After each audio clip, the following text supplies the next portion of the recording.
I'd like to introduce Meriana Dinkova. She's a licensed marriage and family therapist and a life relationship coach in private practice in San Francisco. Yeah, and in Oakland and Skype all over the place. Thank you. And I'm also organizing retreats. So since 2013, I started organizing ayahuasca retreats. And I have developed a system of navigation tools. I call them inner space navigation tools, but it's also about navigating strong psychedelic experiences, especially ayahuasca. I'm going to give you guys the tip of the iceberg of my system. And again, they are amazing for ayahuasca, but it's the kind of a tools that apply to all kinds of non-ordinary states of consciousness, whether they are induced to entheogens or in different ways. I know my very first experience in which it was like, oh my God, I am God and we are all one, when I was 15 in a runner's high. So I know that there are many, many paths to hyperspace or the inner world. So I'm going to be sharing today with you guys a bunch of the tools. There is a particular system I have developed, which I also teach to participants in my retreats. So my retreats are good for everybody, but when people are just starting or having their first experience with ayahuasca, I was amazed at how little people are told. And I'm happy to hear about other experiences, but I know that I have been drinking ayahuasca since I was around 20, 21, so that makes it 21 years. I have drunk with so many different shamans, and I think the main thing that I heard somebody explain as what to expect and what to do was, you might have some visions, and you might feel some emotions. Enjoy. And on the other hand, this is like one of the most powerful psychedelic experiences people might have. And a lot of the people, especially now that it's big in the West, a lot of first-timers who have never had psychedelics but have heard of the deep healing powers of ayahuasca go, and they don't know what to expect. And then when they're told that you might have some visions and have some emotions, and then you meet one of the most biggest and significant experience of your life, it's a pretty big contrast. Like what the metaphor I was using, that a lot of pretty much how it works with taking Westerners to ayahuasca ceremony for the first time, it's like taking a kid and without much swimming lessons, throwing it in the deep ocean and going, figure it out. So basically with my system, I have been called to develop some kind of swimming lessons. Yes, there is, I mean, I don't know how many of you are familiar with ayahuasca, so I'm going to speak about ayahuasca here, but the tools I speak about are applicable for mushrooms, for acid, I've had people who came to my workshops and then applied them in MDMA at Burning Man, for example, and wrote me letters of, I cannot believe what happened, oh my God, this was so working on holotropic breath work. So you can use them on stones, you can use them in many different things, and there is also a whole different workshop I do, which is about how to use them in sexuality. So because sexuality is an altered state, and a lot of the ways you can optimize your tripping is how you can also optimize your sexual expression, but that's separate. I do in some ways, I jokingly sometimes call myself the sex and drugs therapist, because I do a part of my I have a psychotherapy practice, and sometimes I do run workshops in sexuality and relationships, and I do take people to Peru and teach them about how to work with ayahuasca. So there is the sex and drugs part. And I love my job because partially I have created things that is about things that make me tick. And I do see myself very much as a psychedelic geek. Geek is because I have a feeling that my system always has been extremely receptive to the different fine nuances of the wisdom we can tap into with psychedelics. I remember the very first time when I took mushrooms with 18 was the very first time I started experiencing a little bit of possession, when my body started getting possessed and there were other forces moving it, and then slowly getting familiar with those forces and also with how those stases were talking to my mind, almost giving me step by step instructions on how to work with the space. So I felt also partially always responsible, since I've been given all this information and since I've been given so many specific downloads, what to do and how to give it back. because I know there are different ways, we all have different ways to take in the informations, and for a lot of people that comes out in painting. There are so many visionary artists, some of them here. For other people it comes out in poetry. I used to be the dancer, so for me it comes out a lot in physical expression, in dance or in mudras or in whatever kind of physical thing is. But then there is the mind, and I know that my mind is specifically almost being built to categorize and break down and make systems. So I have the feeling that in some ways, like not using that quality of my mind, I mean, and I've been taking notes about it since I was 18. So when I finally had the balls to put it into a system and make the first retreat and push send to all my Facebook friends. Well, after many years of being pregnant with this, and so many years of being pregnant and almost playing small, and then listening to other people talk about ayahuasca, going, are you kidding me? That's all they're saying.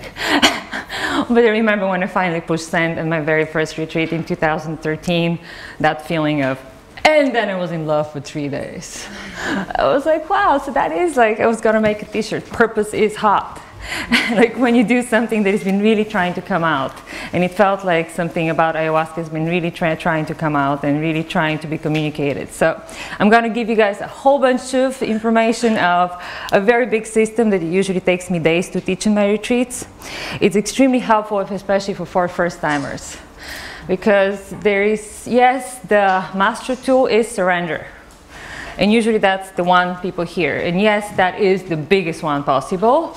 And on the other hand, there is, while surrendering, or while if having a hard time to surrender, or when being in the space, there is also a lot of things you can do, including there are tools of how to shut up the mind. I mean, you can use the mind to shut up the mind, or you can use the mind to make it so that it goes out of the way and goes to the heart and opens it so that you can have the most direct experience with the wisest part of the experience of ayahuasca, and recognize the parts of our human malware that come in and sometimes are actually trying to mess with the trip, and also recognize like the parts of you that know so much. Because in our whole Western society, especially now with the shamanism thing in Peru, it's almost becoming the new religion. Like there is the god of ayahuasca, then there is the shaman who is the priest, who supposedly has the knowledge and is the translator, and then there is you. And there is very little information or even kind of focus on how much of a shaman we all carry. And there is usually, there is often the shaman within it being so overlooked. And it's been amazing for me in some of my retreats that when I give people the tools how to find, access, and activate and communicate with the shaman within, there is so much. We got some wise Jedis in there. If we just remember to go, hey, you in there? Can you like come and take over and help out here? Because I mean, so many of us have studied so much. We have gone through how many meditation retreats here? I mean, come on, how many of you have done at least more than 2-hour meditation class? Everybody. How many of you had studied all kinds of Eastern teachings, for example? How many of you have had your own forms of expression of singing, dancing, or being a channel for bigger forces to open up? So we have all this software, and we have all this knowledge base, and so often it's almost easy to look at the shaman to tell me what to do and forget that there is like armies of things and so much of inner knowledge, and not that important guidance is not important. Especially at the very beginning, I would absolutely recommend doing it with a shaman. But also how to have as much respect for the wisdom within as to the people who've been doing it for 20 years. Because you've been doing you for whatever years too. So I'm going to be speaking a little bit about both, how to, and also about how to, let's say with ayahuasca, we are often taught how to surrender to her. Yes, she is the great mother. Yes, she comes with a lot of intelligence. And often sometimes I draw the difference between ayahuasca, acid, and mushrooms. That acid comes with extreme, like the lab versus nature. I mean, the lab comes with extreme amounts of intelligence and can show you so much, but there is more of a sense like with acid, it's like, this is you, this is your shit.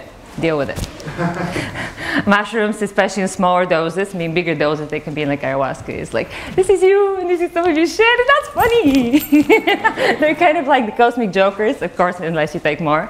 And ayahuasca is more like, this is you, this is your shit, and this is not really who you are. And this is the shit that we can deal with, so let me show you. Let me kind of show how much bigger you are and how to deal with your shit. So there is much more like the wise grandma that gives a fuck, which is kind of important, which is a little bit of quality that is missing with acid or with some of the 2C letters and numbers.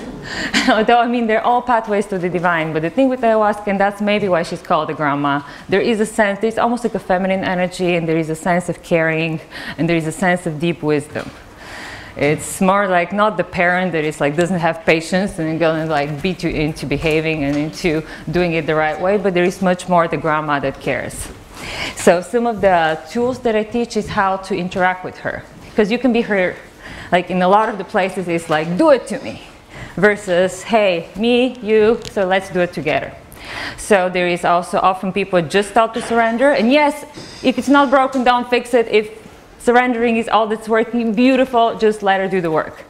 But on the other hand, there's also many ways in which you can interact with the space, especially under a certain depth. And that's something very few people have been told. I've heard it works even better in Iboga, and it works in a lot of other hallucinogens, so let's just talk ayahuasca, but it doesn't matter. And some of it is like you can ask questions, which is a little bit like the Matrix movie. Do you guys remember him like running to the helicopter that he doesn't know how to operate and going, hey, I need the software for helicopter, got a beta 13, soft like download complete, jumps in and start driving it. So we can do some of those things deep in Aya space, which is like, hey, show me how to love myself. Or give me the software of how to, I remember like one of the first time I found out, it was one of the first times I was doing it by myself without a shaman, and it was the strongest ayahuasca ever. And she was like, oh yeah, you want to go into a parallel universe? What are you going to do if I give you 170 of those at the same time? I was like, whoa, good question. And I was like, Mama, show me how to operate 170 at the same time. And I got the download and was like, oh, that's how you do so many multiverses at the same time. But good question. You know what I mean? So important that if you're somewhere in there and you need something or it's getting something, ask for what you need, ask for what you want. And again, you can ask for information, show me what it's like to have what I want, for example, or show me what it's like to be with this in a way that doesn't hurt me. You know what I mean? You can get very specific. I call those things almost spells. But the thing is, if you ask, you might be given. It's almost being very careful what you put into the cosmic Google, and then the forces of the universe go in there to give you the answer. You don't need to know, but if you know how to have a kind of relationship. And again, certain different tools work in different depths. So show me how to feel comfortable in a room that is that hot and has that much little oxygen. For example, would be something for here. I know a lot of you are waving. Another thing to ask would be for ability. So not just questions, like show me what this looks like or what the experience of this is, but show me how I can be with this in a peaceful way. Like show me how to be able to find peace in this, or show me how to love myself. In the last retreat, which I did with Rakrazam, which was a blast, last April, we had a thing with three different shamans.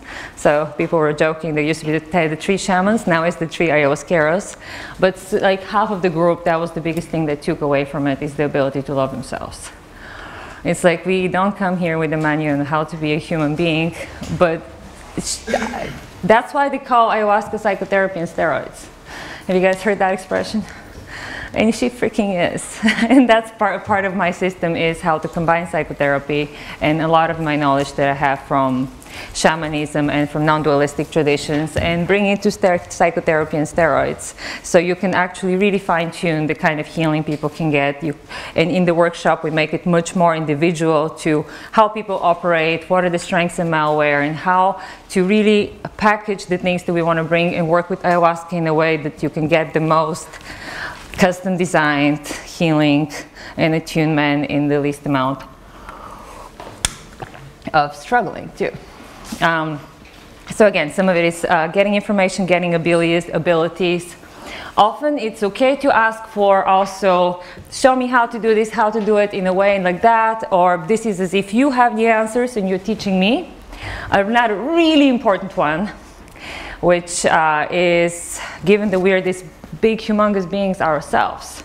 And I learned that in RCS, which is one of the kinds of psychotherapies I've studied, which was show me the part of me that knows already how to do this. Show me the part of me that knows how to be with this in a certain way. Show me the part of me that knows how to be hyperdimensional. Show me the part of me that already knows about my perfect health. Show me the part of me that knows how to love me unconditional. Do you guys get the difference? So not just show me how to do it, but get me to the part of me that already knows it. So this is like, now we're getting into hacking a little bit, which is into the like psychological hacking, but that's a very powerful one. And don't be surprised, feel free to use it. Write me. If you use my tools and something comes up that you feel called sharing, I think my cards are around there. And definitely write me an email. Because it's amazing with some of those things when you call like, show me for the part of me that already knows how to be with this, and you can feel almost this wise being going behind your eyes. And there is almost the inner Jedi that goes, oh, you want to talk to me? Cool. Or the inner like wise source that so many of us have, but it's so easy to be in the space and go into little baby lost in the big spaces versus to forget like, no, I got it on here too. And there I have my inner parent, I have my inner God, I got my inner like complete like sort of like connection to the source and to the divine. I can also ask my inner God for help too. But again, next. So there is also, you can ask her to do things for you or to show you, or you can just ask her to make you into this and this.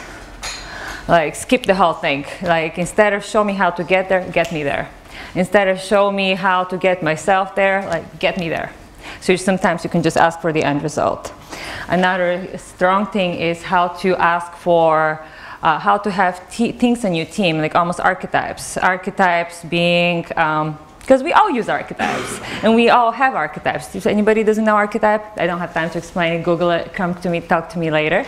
But for example, the way the shamans use a lot of their cultural archetypes for the ceremony, for support, and the ones of you who've been to ceremonies, you call for the spirit of the eagle, for the spirit of the bear, for the directions. And I remember sitting in some of those tipis going, what is a bear? Oh yes, the coyote. I have no idea what a coyote looks like, but it's supposed to support me.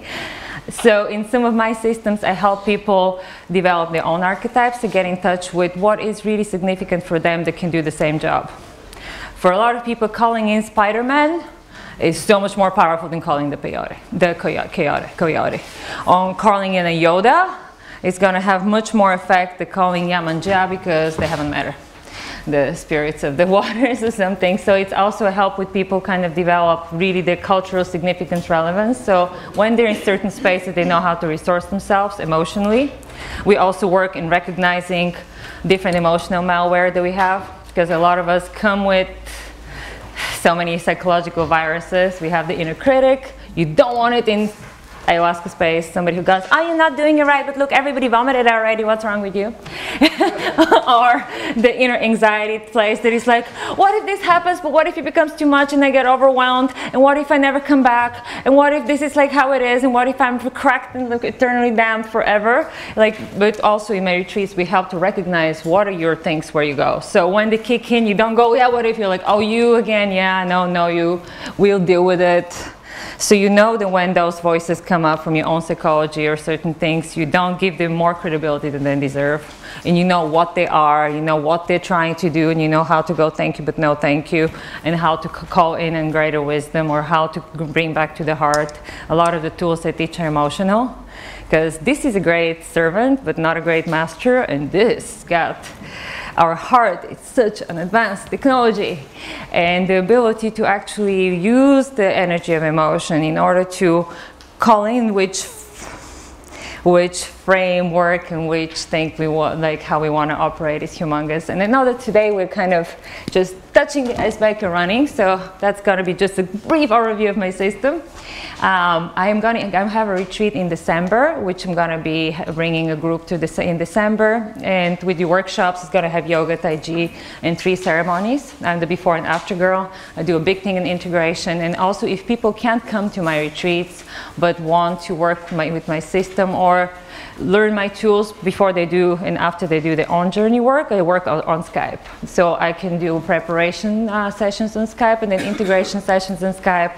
So if you can't come to my retreats or if you're doing work with different people, feel free to reach out to me. I love when people from all over the world reach out and we work on Skype and we make it custom designed specifically for who they are, how they think, how they operate, their knowledge bases, and then also the integration is extremely important. So there is my retreats, there is the Skype stuff, and there will be probably another one also next year, which I might do again with possibly 3 shamans. Because it's great to pick one person and go deep, and sometimes it's good to almost get the experience of the magic of the multiple people. So that's that for now. Again, my name is Meriana Dinkova, and from Bulgaria. The accent is from Bulgaria, and I'm based in San Francisco, and I work with people from all over the world. So also, if you have any questions, I would love to hear from you. If you have any tools that you want to let me know about, cross-pollinate. That will be very exciting.